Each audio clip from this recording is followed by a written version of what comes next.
আছি তো বেশ, প্রতিদিন নতুন সকাল নতুন ভোর, এ আমাদের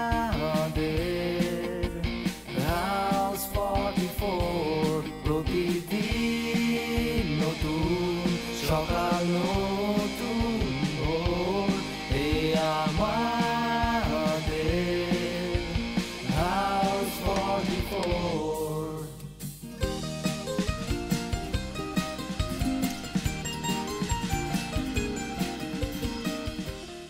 আপনারা পুলিশ খবর দেন নাই? তাহলে আমাকে বলেন, আমাদেরকে বলেন, আমরা বাবার সাথে কথা বলে দেখি কি করা যায়।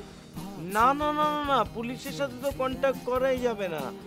অপহরণকারীরা বলে দিয়েছে ঘুণনাক করেও যদি ওদের নাকে পুলিশের গায়ের গন্ধও যায় তাহলে নাকি সিয়ামকে টুকরো টুকরো করে বস্তায় ভরে পাঠিয়ে দেবে। তোমার কষ্টের চাইতে অনেক বেশি কষ্টে আমরা আছি বাবা।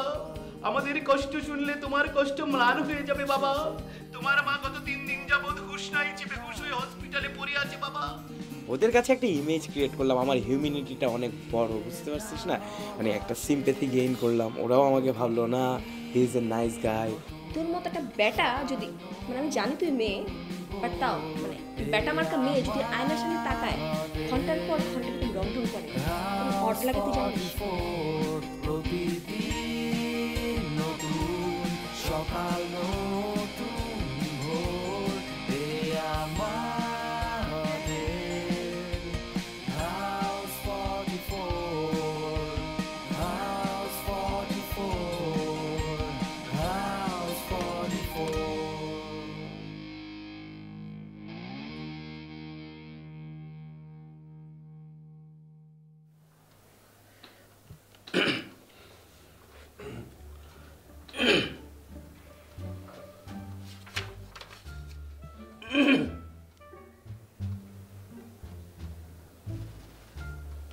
ঠিক আছে, আমি যাচ্ছি।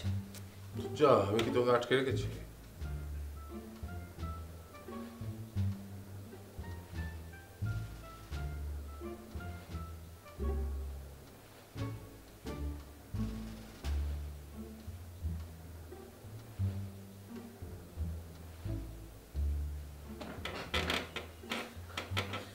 ভাই আপনি কি বলুন তো? কি হয়েছে? মানে আমি আপনার বেডরুমে এসে আপনার পাশে বসছি যেখানে ভাবি বসে, আপনার অ্যাটেনশন নেওয়ার জন্য, আর আপনি পাশে আছেন বই পড়ছেন, আপনি একবার জিজ্ঞেস করলেন না কেন? আমি তো নিশ্চয় একটা কারণে এখানে এসেছি। কি করবো আমি? আপনি জিজ্ঞেস করবেন না আমি কেন আসছি? এটা স্বাভাবিক না?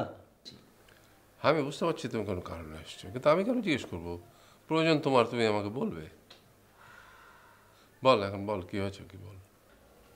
ভাইয়া আপনি তো জানেন যে মানে নানা রকমের কারণে আমি একটা বাজে সময় পার করছি। ওই যে হ্যাপি, দেখেন হ্যাপি আমাকে আনহ্যাপি করে দিয়ে চলে গেল। আমার কি অবস্থা? আমি সব কিছু মিলিয়ে জীবনটাকে গুছিয়ে আনার প্ল্যান করলাম, এর মধ্যে আমার আসলে নিজের একটা চেঞ্জ দরকার। চেঞ্জ কর নিজেকে। আমার মনে হয় আমার একটু আউটিংয়ে যাওয়া জরুরি। আচ্ছা ঠিক আছে, আমি তোর ভাবিকে বলে দিচ্ছি, তুই 500 টাকা নিয়ে যা। মানে কি? কেন, কি হয়েছে? 500 টাকা আউটিং? মানে আউটিং? আমি ঢাকার বাইরে যাব, আমি ভাবছি রাঙামাটি যাব। আচ্ছা ঠিক আছে, ভাবিকে বলে দিচ্ছি আমি 1000 টাকা নিয়ে যা। এটা কি কথা হচ্ছে ভাইয়া? মানে রাঙামাটি যাব আসবো, আপনার ধারণা আছে রাঙামাটি যাওয়ার ভাড়া 1500 টাকায়? তাহলে তুই বুঝতে পারছিস যে 1000 টাকায় হবে না। অবশ্যই হবে না। তাহলে আরও অনেক টাকা লাগবে। হ্যাঁ, তো 1000 টাকা আমি দিচ্ছি, তো বাকি টাকাটা কোত্থেকে আসবে? ওই টাকাটা জোগাড় কর, ওইটা রোজগার করার ব্যবস্থা কর, চাকরি বাকরি ধর। বুঝতে পারছিস? ঠিক আছে, লাগবে না। আরে ঠিক আছে, শোন, তোর ভাবিকে আমি বলে দিচ্ছি 5000 টাকা নিয়ে যা। Thank you, thank you, thank you. আর শোন, আমি বা তোকে 5000 টাকা কমে দেবো, এটা দিয়ে তো তোর আরও বিপদ হবে। তুই টাকাটা নিয়ে বাইরে যাবি, ওখানে গিয়ে সারাক্ষণ মন খারাপ করে বসে থাকবি, মানে ওই কি রাখি না কি মেয়ে, সে তো তোর কাঁধের উপরে চেপে বসে থাকবে। তার চেয়ে বেটার আমি বলি কি, এখানে থাক, পরিবারের মধ্যে সবার সাথে থাক, সবাই সবসময় তোর সাথে হাসি খুশি কথাবার্তা বলবে, হয়ে হল্লা করবে, তোর মনটা ভালো হয়ে যাবে, আস্তে আস্তে সব ঠিক হয়ে যাবে। কিন্তু আমার একটা আউটিং দরকার। আর কিছু লাগবে না, আমি যা বলছি তা ফাইনাল। যাও। মানে কি আমি যাবো? যাও।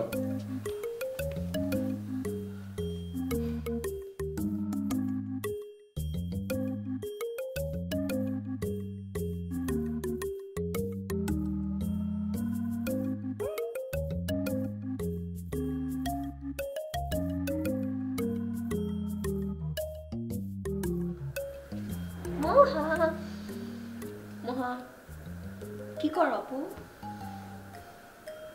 জিমাই। ঝিমাস না? ভালো। আচ্ছা মোহা, ওই যে তোর একটা ব্লু কালার নেক পিস আছে না, আমাকে একটু দিবি? আমার ওই মেডিকেলের ফ্রেশার্স রিসেপশন, ওখানে আমি শাড়ি পরবো, তো একটা ব্লু কালার, ওটার সাথে না একদম ম্যাচিং হবে, একটু দিবি প্লিজ? না, দিতে পারবো না। দেন এমন করিস কেন? আমি জাস্ট এই 2-3 ঘন্টা পরে তো দিয়ে দিব, প্লিজ। বললাম তো দিতে পারবো না। মানে আশ্চর্য একটা ব্যাপার, তুই কি আমার কাপড় পরিস না, তখন আমি তোর কখনো না করছি? কখনো না করছি? তোর কাপড় আর আমার neck piece is not the same thing, okay? আমার নেক পিস হচ্ছে ইউনিক স্টেটমেন্ট নেক পিস, ওটা আমি পরবো এবং শুধু আমাকেই মানাবে, অন্য কাউকে মানাবে না। এই যেটা বেইমানি করলি তুই, সবসময় তুই এরকম পল্টিনেস। আমার কাপড় পরার সময় তোর কোনোদিন চিন্তা হয় না, আর জীবনে তুই আমার কাপড় পরতে চাইস। তুই কি আমাকে বেইমান ডাকলি? হ্যাঁ, আমি তোকে বেইমান ডাকছি। তোমার কাপড় পরার জন্য তো আমি বসে নাই। আর শোন, ওদিন আসলে আমি একটা কাজ করে ফেলছি, কেন করছি আই ডোন্ট নো, বাট আমি এখন অনেক রিগ্রেট করতেছি। আসলে তোর সাথে আমার মিউচুয়ালি কিছু নাই, তোর মতো একটা মেয়ের সাথে আমি মিউচুয়াল আসলে কখনো করতে পারবো না, ঠিক আছে? তুই তোর মতো থাকবে, আমি আমার মতো থাকবো, তুই ডিস্টার্ব করবি আমাকে, তোকে কোপাবো, আর আমি আমি আমার মতো থাকবো, আমি যা খুশি তা করবো। আমি না জানতাম, আমি তখনই তোকে বলছিলাম যে তুই একটা ফেক, ঠিক আছে? আমি জানতাম যে আমার সাথে এটা ইচ্ছা করে করতেছিস, তাও তুই জোর করে আমার সাথে করছিস, সব ঠিকঠাক করছিস। Did you just call me fake? Yes, I did. এই যে তোর সাথে আমি হাত মিলাইছি না, মনে হচ্ছে হাতটা ময়লা, আমি হাতটা পরিষ্কার করতেছি। তোর চুল আমি টেনে ছিঁড়ে ফেলবো। তুই আমার চুল ছিঁড়বি না? ছিঁড়, টান, আমি আম্মুকে গিয়ে বলে দিব।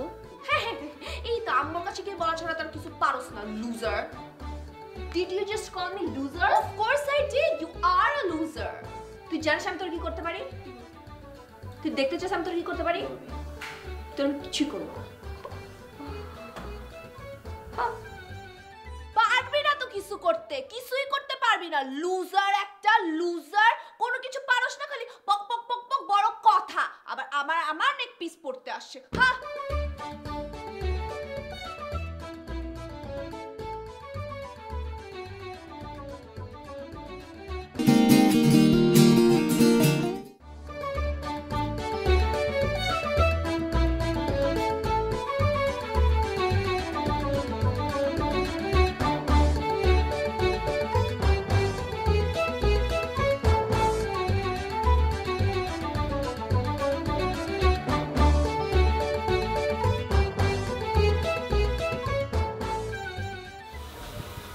হ্যালো, কি ঘুমিয়ে গেছো?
ইয়া তসিফ ভাই, কি কেমন আছেন? কি অবস্থা?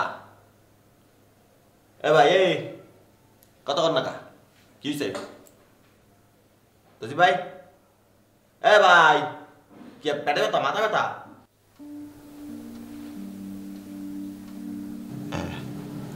তসিফ ভাই, কিছু হয়েছে ভাই? আমার কম যায় ভাই, আপনার কি মনটা খারাপ? মোরে মোরে কইতে পারেন ভাই, মুই করে কব না। সিয়াম, আমার বেস্ট ফ্রেন্ড কিডন্যাপ হয়ে গেছে। আর এই বাসায় এতদিন ধরে থাকি, এতগুলো মানুষের সাথে আমরা মেলামেশা করি, কিন্তু কেউ না একটু সিরিয়াসলি নিতেছে না। সবাই ওর জিনিসপত্র ভাগ বাটোয়ারা করার চেষ্টা করতেছে। আমার বেস্ট ফ্রেন্ড। আমি কিচ্ছু করতে পারতেছি না। আমি এখানে বসে আছি, কই যাবো, কার কাছে যাব? আর চলুন ভাই, আপনি গেস্ট এই বাসায়, আমি জানি না আপনি কি মনে করবেন, কিন্তু আমার নিজের অনেক দায়ী মনে হইতেছে। এই যে সিয়াম যে গেছে, এটার জন্য আমি দায়ী। ভাই আপনি কি কইতে আছেন? আপনি কেন দায়ী হইবেন? একখান ঘটনা গইতে গেছে, এইটার উপরে তো আর আপনার কোনো হাত নাই। নিজের উপরে দোষ টানলে হইবে? ভিতরে অনেক অপরাধবোধ কাজ করতেছে ভাই। আমি নিজেরা মাফ করতে পারতেছি না। অনেক অনেক ভালো একটা ছেলে, অনেক ভদ্র একটা ছেলে। ওর এইসব ডেটিং এর কোনো ইন্টারেস্ট ছিল না। আমি ওটা উস্কাইছি সবসময়। এই যে ফাইনালি গেল না, এটার জন্য আমি ডিরেক্টলি এটার জন্য দায়ী। ভাই আসল ঘটনা কি মোর একটু ভাঙ্গে কোন দি মই বুঝতে আসি না, মাথার উপরে দিয়ে যাইতে আছে।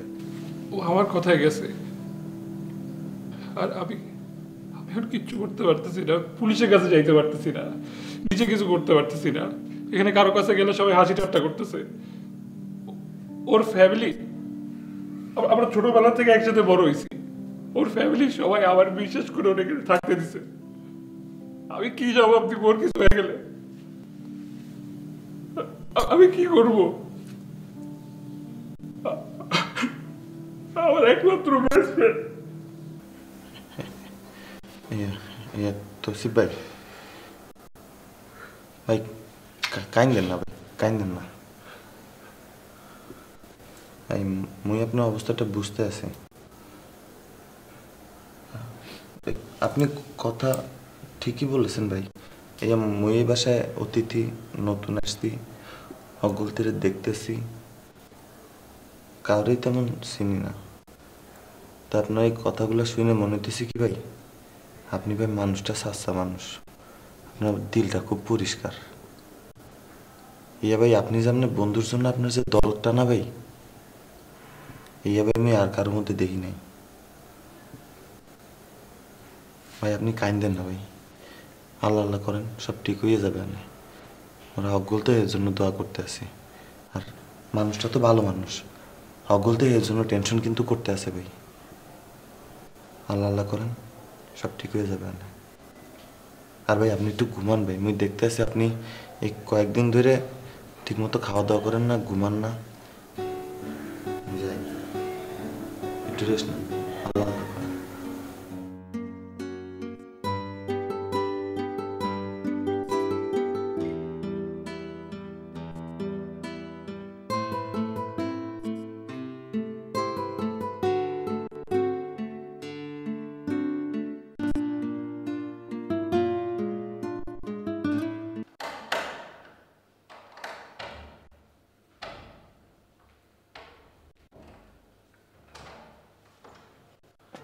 সিয়াম ভাই, তুমি আসছো ভাই? তুমি কইছিলে কিভাবে আসলে ভাই? আমরা যে ভাই তোমার জন্য কি টেনশন ছিলাম রে ভাই। ভাই আমার দেখ একটা টেনশন মুক্ত হতে পারি কিনা। এই কে কোথায় আছো? সিয়াম আসছে ফসল ভাই, রোহন ভাই, সিয়াম আসছে ভাই। আমরা যে ভাই তোমার জন্য কি টেনশন ছিলাম। ও না জানি ভাই, আমরা সবাই সিয়াম আসছে, সবাই খবর দিতে দাও ফসল ভাই।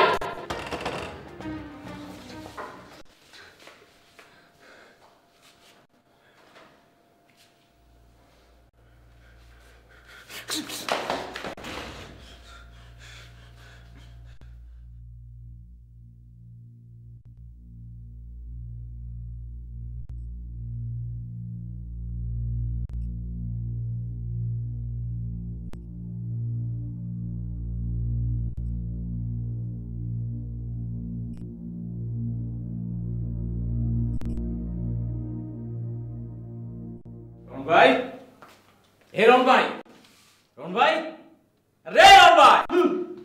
কি রে ভাই, তুই আপনি একটা ভাই শিক্ষিত মানুষ, আপনি ঘুমের মানুষ কিভাবে ডাকতে আপনি জানেন না? মিয়া আপনি পারেন কেমনে শুয়ে দেখতে পারেন কোন তো? হ্যাঁ, বাড়িতে এত বড় একটা ঘটনা ঘটে গেল আর আপনি শুয়ে রয়েছেন কোন তো? ওঠেন ওঠেন ওঠেন। কি ঘটনা ঘটতেছে গা? কি এমন আচমকা ঘটনা ঘটছে যে করে বুঝতে তেমন যেত না? বলেন কি হয়েছে? আরে ভাই আমার আজকে খুব ভালো লাগতেছে, মাথা থেকে একটা টেনশন দূর হলো, মনে হচ্ছে একটা বোঝা নামলো আমার মাথা থেকে। খুব ভালো লাগতেছে ভাই, সত্যি খুব ভালো লাগতেছে আমার কাছে। তাই নাকি? তো কি এমন ঘটনা ঘটতেছে যে আপনার উপর অত আনন্দ লাগতেছে? বলেন তো আমাকে খুলে। আরে ভাই সিয়াম আসছে। তাই নাকি? সে কই? এই তো এই মাত্র আসছে। আপনি যদি দেখতেন ভাই, দরজা মাত্র খুললাম, কি যে ইমোশনাল দৃশ্য। দোষী পাইছে, বন্ধুকে পাইছে, জড়ায় ধরাই রুমে কানাকাটি করতেছে ভাই। খুব ভালো লাগতেছে ভাই ও যে আসছে।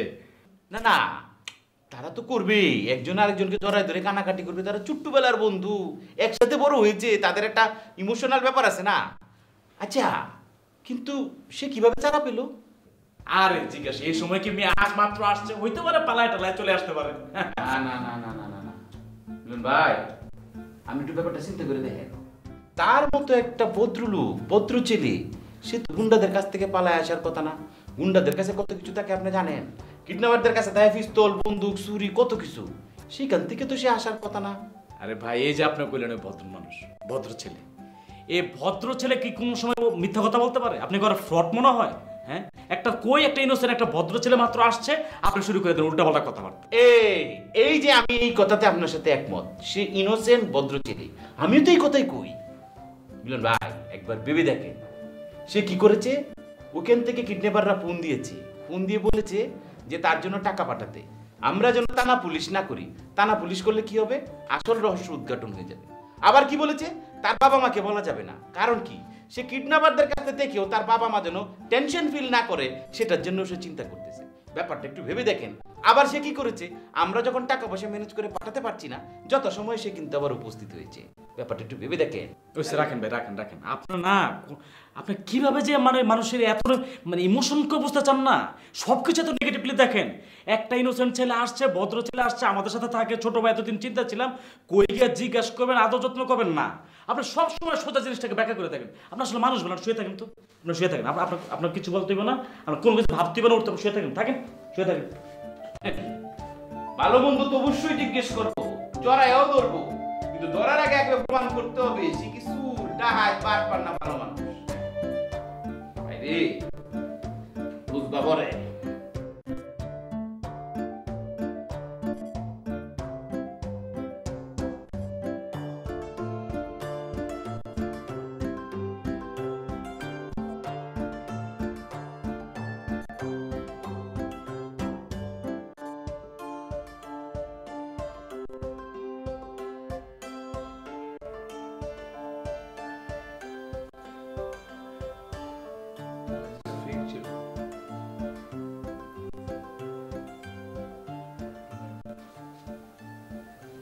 আমি জানতাম না, সরি, তোকে তো পাঠাতাম না। সরি। আর খাওয়া দাওয়া ছিল ঠিক মতন? আমি কি ওখানে হোটেলে গেছিলাম? হ্যাঁ, হোটেলে থাকতে গেছিলাম যে খাবার অর্ডার দিব, ওরা আমাকে এসে খাবার দিয়ে যাবে। হ্যাঁ, 5 স্টার হোটেলে। আমার সাথে এটা কেন হইলো? তোর সাথে তো কখনো হয় না, তুই এত মেয়েদের সাথে দেখা করস। এই 2টা দিন আমি কিভাবে ছিলাম তুই জানোস? আমার মতো একটা ইনোসেন্ট মানুষ, আমি তো কারো কোনো ক্ষতি করি নাই, আমার সাথেই কেন এটা হইতে হইলো? আরে থাকে না কিছু মানুষের কপাল খারাপ। আমার কপালটাই কেন খারাপ? আচ্ছা ঠিক আছে, তুই তো কিছু খাস নাই মনে হয় 2 দিন, কিছু খাবি? আমি কিছু খাবো না। তুই কি রেস্ট নিবি একটু? আমার ভালো লাগতেছে না, প্লিজ তসিব আমার একটু একা থাকতে দে। আমার এই 2টা দিন আমার মধ্যে যা গেছে আমি আর পারবো না নিতে। আমার খুব খারাপ। আচ্ছা ঠিক আছে, তুই শুয়ে থাক, তুই ঘুমা। আমি চাই দেখি তোকে ভালো কিছু খাওয়ার আমি ব্যবস্থা করি। এই ভাই, আপনারে বলে দইরে লেগে গেছিলে, এই ঘটনা সত্যি নি? আপনি বলে কিডন্যাপ করছিলে? হ্যাঁ, কেমনে এলেন কোন দি? কে এটা? এই যে ইয়ে এই ভাই মোনা সুলেমান, এই যে শাওনের ফ্রেন্ড, কি জানেন ওই আমাদের বাসায় কি করতেছে এখন মোরে ঘটনা কোন দি ভাই? ঘটনা কি হইছিল? এখন আপনি যে আইয়ে পড়ছেন, মধ্যে একখান গেঞ্জি কম পড়বে আনে বাকি গেঞ্জি? ও ভাই আপনার কিন্তু এই ঘটনা জানা দরকার, বুঝলেন? এই যে একসাথে নিচে থাকে না, এখন আপনার যে একটা মানুষ কিডন্যাপ করে লইয়ে গেছে, এই ঘটনার পরে আপনার তো জামা কাপড় ভাগ বাটোয়ারা হইতেছে, ইয়া কি আপনি জানেন? ভাই এই যে উনি রেস্ট নিক, এরপরে তুমি আইসো। হ্যাঁ ইয়া ভাইয়া কইতে দেন, দেখেন মোর কিন্তু ঘটনা ভালো থাকতে আছে না। আল্লাহ না কর কাছে যদি মোর কিছু ইয়ে যায়, এরা তো মোর জামা কাপড় মাইরে দেবে না, ইয়া তো মাইনে লা জানে। আর আপনি কোন দি ভাই, ঘটনা কি হইছিল? আপনার কি গায়ে হাত দিছে? আচ্ছা ভাই আমরা চলেন এখন যাই। ভাইয়া কারো ক্ষমা চেয়েছেন? কি প্লিজ। না ভাইয়া কিন্তু আমি বরিশালে থাইবে কিন্তু আপনি কিন্তু আন্ডারএস্টিমেট করতে আছেন ভাইয়া পুরো আন্ডারএস্টিমেট করেন ও উঠে ও কিন্তু অনেকটা চিনি ঘুম দিয়ে উঠুক ফ্রেশ হোক হ্যাঁ ওর মাথা আউলে আছে তো ঘুম থেকে উঠে পরে বলবো হেইয়ের কি মাথায় বাড়ি দিয়েছে মাথা বাড়ি দেয় নাই হ্যাঁ ঘুমালে তো এই লেগে হ্যাঁ বলে আছে আপনি আসেন এই ভাইয়া তাহলে আপনার সাথে পরে কথা কব আমি আর আপনি একটু ব্যাগে জামা কাপড় চেক করে দেখেন বুঝছেন এই আপনি কি বলেন আপনি বুঝেন না আমি কি করতেছি আপনাদের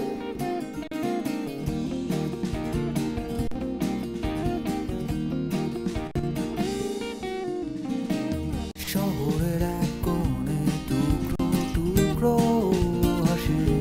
তুমি যেহেতু বুঝতে পেরেছো যে এই বাড়িতে খাবার দাবারের সব দায়িত্ব আমার, নিশ্চয়ই তুমি এটাও জানো যে তুমি যাদের আশ্রয়ে আছো তারা গত 2 সপ্তাহ ধরে মেসের 1 টাকাও পরিশোধ করেনি। আমরা দুজন রেকি করতে গেছিলাম, লোকেশন রেকি করতে গেছিলাম। আমাদের মানে আমার সামনে একটা লেডি ফটোগ্রাফি আছে তো সেটার জন্য লোকেশন দেখতে গিয়েছিলাম আর কি। না মানে এটা তো তোমাদের বাসায় বাসা ভাড়া নেওয়ার পর সেভ হবে তাই না? আর ওই টাকা তো তোমাদের বাসায় উঠে তোমার ভাড়া দিতে লাগবে না? আমি কি ফ্রি থাকবো নাকি? তুই তো আমাকে কতদিন ধরে বলছিস না তোর ছবি তুলে দিতে।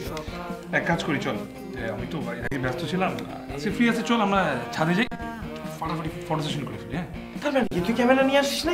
কেমনে আনবো? তো ভাড়া দিতেছো ওখানে। তাই সেটা আমি কি জানি, তুই কেমন আনবি?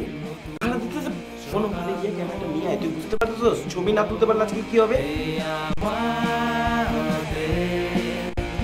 House 44